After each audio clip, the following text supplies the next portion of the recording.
মনটা খারাপ ভাই বুঝছো না, আমার নানি শাশুড়ি আড়াই হচ্ছেন চারু আইন মানুষ খোঁজাখুঁজি শুরু হয়েছে, কেউ খুঁজে আর হয় না। লাস্ট পর্যন্ত আমার মামা শ্বশুর আমারও ফোন দিল যে হিলারে খুঁজে খাইতেছে না। ঘুম থেকে উঠতে দৌড় ধরাইলাম আর কি আমার মামা শ্বশুরের বাড়ি।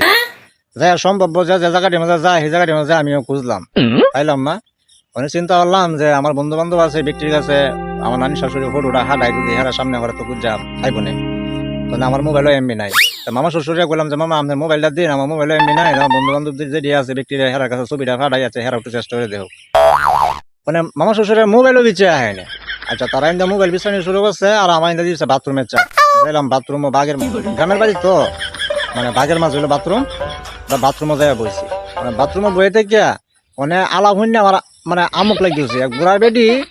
হ্যাঁ বাথরুমে তুলে বয়ে থেকে এমন সুন্দর আলাপ জুছে গো, রসের আলাপ, কিরিতের আলাপ বলার মতো না। কণ্ঠটা আমার কাছে শুনে কেমন কেমন লাগছে, নানি হরিল্লাহ। মানে আড়াই শুনছি এবারে এনে শোনা যায় আলাপ, কি আর হসা টসা। বাবা দুধ দিলাম আর কি, যাই দিয়ে আমার টিফি নানি শ্বশুরে বাথরুমে তুলে বই থেকে এমন সুন্দর হিরিতের আলাপ জুছে রে ভাই। মোবাইল দিয়া আলাপটা করতেছে আপনার এআই এর সাথে, বুঝছেন? এআই এর সাথে পুরুষ মানে পুরুষের কণ্ঠ সেট করে কইছে এটা কিবা চালু হয়ে যাচ্ছে, চালু হয়ে এই নো আলাপ জুছে কইতাছে রে ভাই আমার তো কষ্টের সীমানা নাই, আমার তো কোনোটা ভালো লাগে না, তোমার নানা তুমি গেছে মেলা আগে, মানে আমি কিবা কিতা করি ভাই তুমি আমার নেওগা। মানে এআইও তো এমন সুন্দর উত্তর দিতে আছে, এই উত্তর শুনে আমার নানি এমন হাগল হয়েছে, এমন ফিরিজ জব মানে এমন ফিরিজ জমছে আর কি বলার মতো না।